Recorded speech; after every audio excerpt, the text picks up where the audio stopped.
terbatas Engkau pakai, dan biarlah karya saja yang bekerja bagi kami.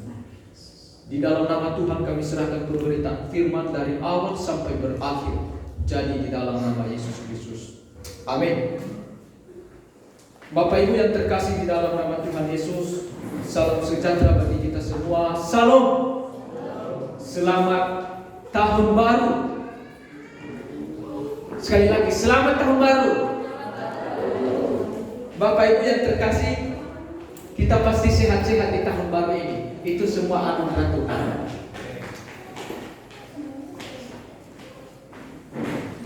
Ada yang baru datang?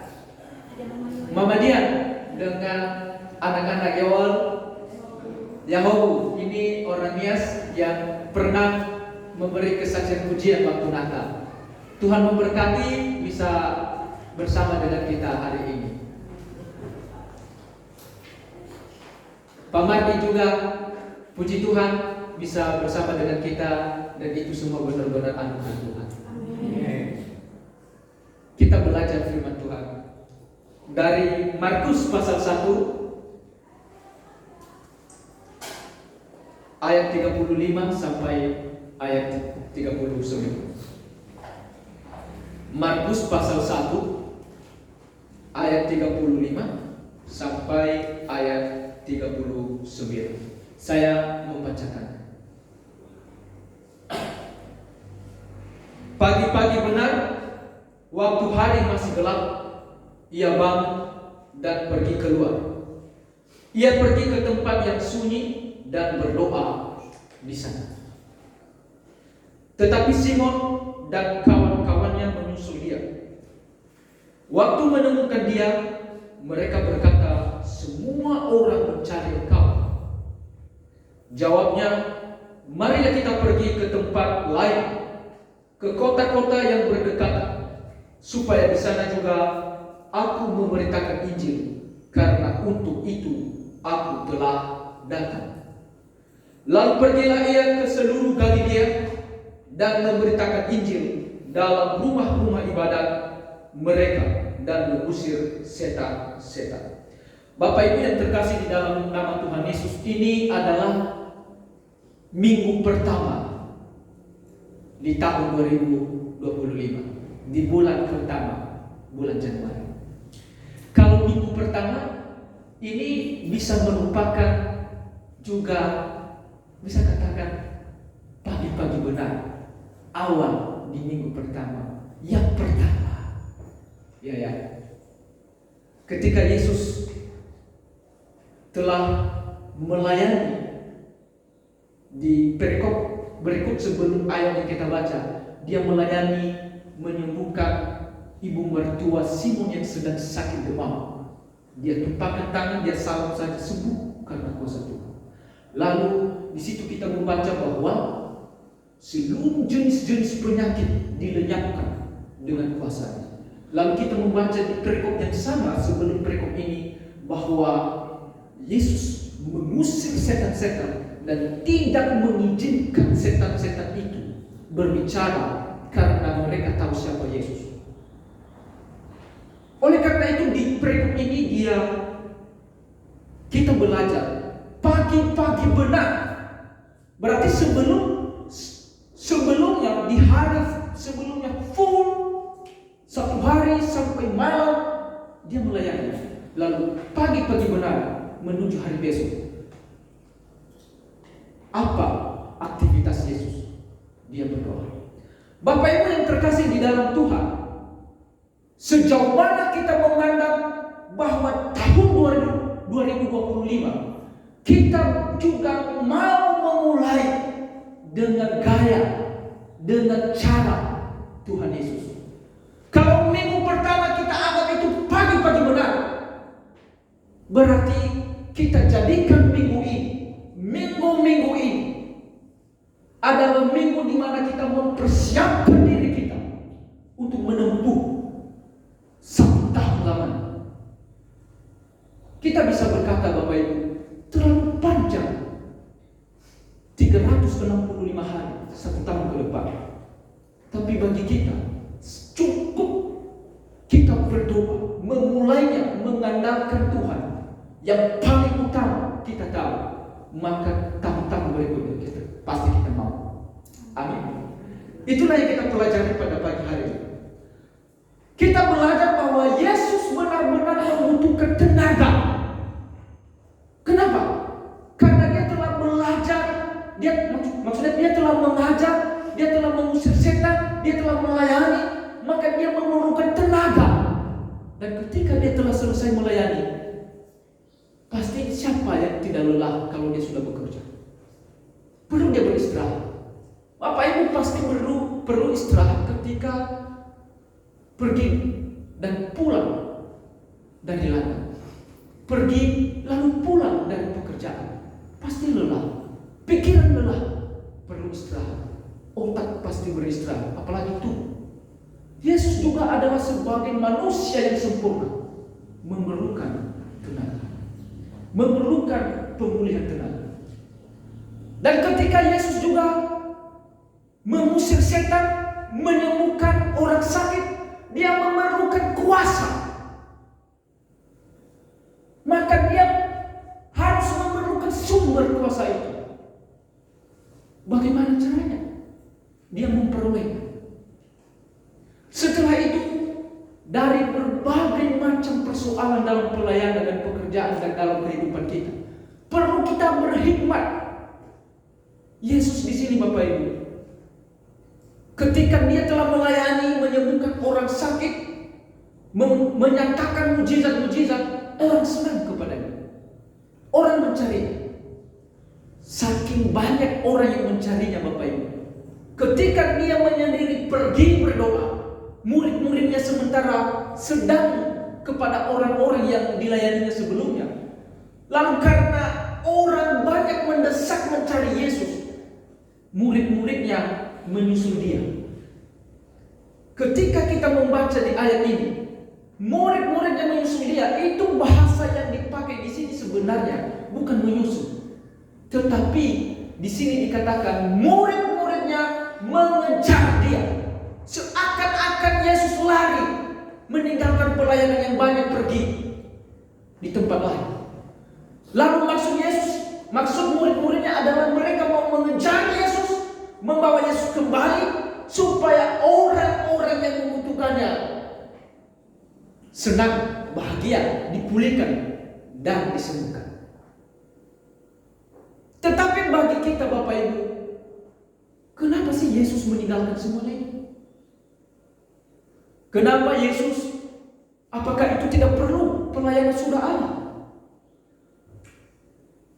Tapi malah dia menyendiri dan pergi pagi-pagi benar, menyingkir dari tempat orang banyak. Bapak Ibu yang terkasih di dalam nama Tuhan, kita sangat memahami bahwa tahun 2025 ini kita tidak tahu apa yang akan terjadi. Kita tidak akan tahu apa yang terjadi dalam pekerjaan kita. Apakah tetap lurus, tetap ada, tetap kita dapat berkat di situ. Kita juga tidak tahu apa yang akan terjadi pada kesehatan kita. Apakah tetap sehat? Apakah bulan depan sedikit kurang sehat? Kita tidak tahu. Kita juga tidak tahu apa yang akan terjadi di dalam keluarga, karena banyak persoalan-persoalan yang akan masuk, yang akan merintangi, yang menjadi tantangan dalam perekonomian, dalam uang studi anak-anak, dalam tetangga kita, di dalam pribadi kita. Kita tidak tahu apa yang diperbuat orang lain, tetangga kita kepada kita. Apakah mereka senang memberkati atau lain hal? Kalau kita tidak tahu, berarti itu misteri Bapak. Membawa kita dalam keadaan tidak tenang. Tetapi dalam hal ini kita belajar satu hal yang pasti, supaya tetap aman, berdoa. Maka tema kita pagi ini, berdoa. Bapak Ibu yang terkasih di dalam Tuhan, doa bagi banyak orang merupakan suatu ketidaknyamanan bagi mereka. Ada sebagian orang doa itu merupakan pemaksaan. Doa itu merupakan menghalangi mereka mendapatkan kenyamanan, mengganggu kenyamanan tidur. Sudah hangat di dalam selimut, memaksa kita untuk bangun dan berdoa, membuat kita semakin dingin. Pagi-pagi benar Yesus keluar, saya tanya, itu dingin atau panas? Di ayat ini, pagi-pagi benar diartikan dari pertukaran penjagaan dari shift jam 3 sampai jam 6. Berarti itu di antaranya Yesus pagi-pagi keluar berdoa. Kita juga sering berdoa jam 4, jam 3, jam 5 juga. Tapi puji Tuhan, anak-anak Tuhan di dalam gereja kita bersaksi bahwa ada yang memulai dan sedang memulai berdoa di pagi hari. Oleh karena itu Bapak Ibu yang terkasih di dalam Tuhan Yesus Kristus, begitu sangat penting berdoa, sekalipun kenyamanan kita diambilnya untuk sementara. Kita bisa saja menyingkir dari tempat keramaian dan berdoa sejenak, meminta Tuhan menolong dan memberi hikmat. Seberapa penting doa itu bagi Yesus? Bagi Yesus, doa itu adalah yang paling utama. Doa adalah yang prioritas dalam hidup. Sehingga ketika kita belajar pagi-pagi benar, waktu hari masih gelap, ia bangun dan pergi keluar. Ia pergi ke tempat yang sunyi dan berdoa di sana. Bapak Ibu, sebelum dia melakukan segala sesuatu, pelayanan yang hebat, menyembuhkan orang sakit, mengusir setan-setan, sebelum ia mengerjakan itu, yang paling utama adalah berdoa. Siapa yang berdoa sebelum dia bekerja di satu hari, tapi dia memulai di pagi hari berdoa? Siapakah yang telah memulai berdoa sebelum melalui tahun yang panjang ini? Dia telah memulai mengandalkan Tuhan beserta. Kalau kita belajar di ibadah tutup akhir tahun, tema kita adalah sampai di sini Tuhan menolong kita. Ebenezer. 1 Samuel pasal 7 ayat 12. Yang menandakan bahwa Tuhan telah menolong tahun 2024, maka sampai di sini Tuhan menolong kita, harus bersyukur karena Dia telah menolong. Kalau Tuhan telah menolong tahun 2024 dengan berbagai persoalan, maka saya yakin Tuhan yang sama ada di depan menolong. Berarti harus percaya. Dua tindakan. Harus bersyukur, harus percaya. Dengan demikian, tahun ini pastikan bahwa Allah yang sama yang telah menolong Bapak Ibu akan berjalan bersama, menolong Bapak Ibu, menyertai Bapak Ibu, menyembuhkan sakit Bapak Ibu, dan memberkati Bapak Ibu. Itu membutuhkan iman yang teguh. Siapa Tuhan yang Bapak Ibu temui selama tahun sebelumnya? Kalau Bapak Ibu telah menemuinya dalam berkat-berkat yang ada, maka pasti Bapak Ibu tidak akan takut ke depan. Amin. Amin. Bapak Ibu yang terkasih di dalam Tuhan, sebelum Yesus pergi, di ayat ini kita baru belajar, sebelum Yesus pergi ke kota-kota lain, Dia berdoa. Bahkan sebelum menjawab Petrus, ketika Petrus berkata, mereka mencari Engkau, sebelum dia menjawab, dia telah berdoa. Kenapa? Dia butuh hikmat di situ. Menjawab siapapun butuh hikmat. Memutuskan apapun butuh hikmat. Kalau Tuhan Yesus gila-gila pelayanan, pasti dia akan ikut Petrus. Ketika Petrus bersama teman-temannya heboh sekali. Hei kamu, kenapa engkau pergi? Semua orang mencari engkau. Mereka membutuhkan engkau. Ayo datang. Tapi jawaban Tuhan Yesus di situ apa? Mari kita pergi di tempat lain. Bukan di tempat itu. Itu luar biasa, bertentangan. Karena di tempat lain juga saya harus pergi memberitakan Injil. Karena untuk itulah aku datang. Bapak Ibu yang terkasih, berarti yang paling utama adalah doa. Dia sangat membutuhkan doa. Setiap kita mau mengambil keputusan apapun, mau dapat hikmat, berdoa, minta kepada Tuhan. Bapak Ibu, Pak Mardi yang telah bersaksi, Pak Mardi tidak tahu betapa banyak doa yang dikeluarkan oleh istri. Di dalam doanya, Pak Mardi belum tahu kalau ada air mata atau tidak. Tapi kita percaya kuasa doa yang kita dengar dari kesaksian itu tidak lain karena doa. Doa orang benar jika yakin didoakan besar kuasa. Mendoakan orang lain tidak perlu kita harus datang kepada saya mendoakan. Pergi di tempat yang sunyi seperti Yesus pergi. Doakan dia. Tuhan yang bekerja. Tuhan yang melakukan. Itulah yang menguatkan kita. Berdoa. Memulai tahun ini tidak akan menjadi tantangan bagi kita jika kita memulainya dengan doa. Bapak Ibu, yang paling utama ketika dia berdoa, dia juga membangun hubungan.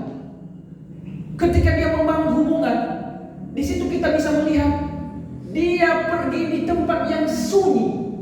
Di tempat yang sunyi berarti dia menyingkir dari tempat ada murid-murid. Dia menyingkir dari tempat ada umat. Lalu dia berdiri sendiri, berdoa sendiri. Berarti perlu kita membangun hubungan secara pribadi yang tidak harus diketahui oleh siapapun selain aku dan Allah, selain Bapak Ibu dan Allah. Di dalam doa, walaupun ada suami, perlu kita juga berdoa secara pribadi. Karena kadang-kadang doa secara pribadi itu beda, tersendiri. Maka perlu kita berdoa. Anak-anakku yang pemuda remaja perlu berdoa. Dan kita semua yang melayani Tuhan perlu berdoa secara pribadi. Kita harus membangun hubungan Tuhan, hubungan kita dengan Tuhan, supaya kita betul-betul diisi, dimampukan, diberi kekuatan dan diberi hikmat. Bapak Ibu yang terkasih di dalam Tuhan, apa sih manfaatnya kepada Tuhan Yesus pada waktu itu? Tenaganya telah dipulihkan oleh Tuhan. Tenaga imannya, tenaga juga kekuatannya untuk pergi dipulihkan oleh Tuhan. Kalau kita berdoa, bagaimana cara Tuhan memulihkan tenaga kita? Ya pasti Dia memberi tenaga dengan memberi berkat makanan minuman. Dia memberi berkat dengan memberi pekerjaan datang dan mendapatkan uang untuk bisa membeli makanan minuman. Bukankah itu cara Tuhan memulihkan tenaga saat kita berdoa? Dan terlebih Dia akan memberi kekuatan dan tenaga iman semakin teguh.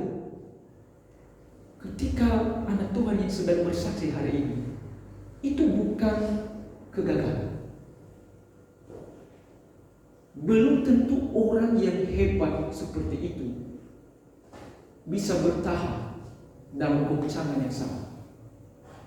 Tetapi kalau telah bersaksi 4 atau 3 kali mencoba dan itu bukan kegagalan, kita harus diteguhkan bahwa karena Tuhan yang menguatkan dia, sehingga dia mampu.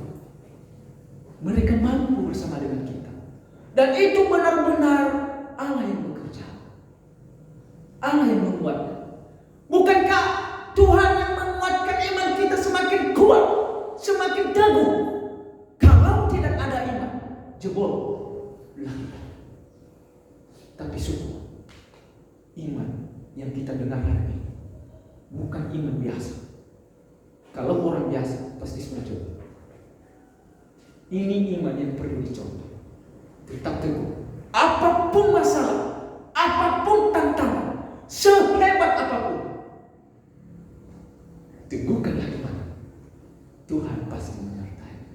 Tidak lain kalau kita memulai dari doa, karena doa ada kuasanya.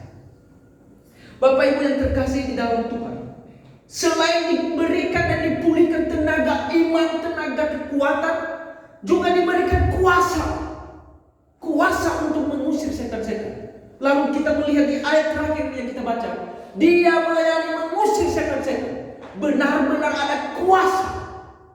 Kita juga mengajar keluarga kita, anak-anak kita. Apakah perlu kuasa? Anak-anak kita perlu tahu ketika kita berkata harus didengar, ditaati. Jika ada kebenaran dalam diri, maka kuasa itu ada. Tidak mungkin dia tidak memahami. Taat. Oleh karena itu Bapak Ibu, kita meminta kuasa kepada Tuhan. Dan kita diberi kuasa untuk mendoakan siapapun. Karena kita anaknya Tuhan, maka pasti doa orang benar besar kuasanya. Amin. Amin. Bapak Ibu yang terkasih di dalam Tuhan, manfaat kepada Tuhan Yesus ketika dia berdoa. Yesus diberi kemenangan untuk memilih apakah harus ikut Petrus dan murid-muridnya yang mencabut dia, harus pergi ke tempat itu lagi atau pergi di tempat lain. Mari kita membaca di ayat 38. Ditampilkan. Jawabnya, marilah kita pergi ke tempat lain. Ini setelah Yesus dipanggil oleh murid-murid. Marilah kita pergi di tempat lain, ke kota-kota yang berdekatan, supaya di sana juga aku memberitakan Injil, karena untuk itu aku telah datang. Bapak Ibu, saya bilang tadi, kalau Yesus gila-gila pelayanan, pasti langsung dia ikut Petrus. Tapi dia tahu yang paling utama di dalam pelayanan adalah mengabarkan Injil, bukan penyembuhan. Bukan penyembuhan. Karena dia berkata di situ, untuk itulah aku datang untuk memberitakan Injil, bukan menyembuhkan. Tapi dia memakai cara menyembuhkan supaya Injil diterima. Dia memakai cara mujizat untuk dia dikenal. Dia memakai cara berbagai mujizat-mujizat yang tidak masuk akal terjadi, supaya manusia-manusia yang berdosa menerimanya. Karena ini yang paling utama. Untuk apa manusia sembuh secara fisik karena mujizat, tapi tidak menerima Tuhan, tidak sembuh secara rohani, masuk surga. Lebih baik sakit tubuh, tapi sembuh menerima Yesus karena pengajaran Injil. Maka itu yang paling utama adalah Injil. Bukan berarti tidak penting mujizat.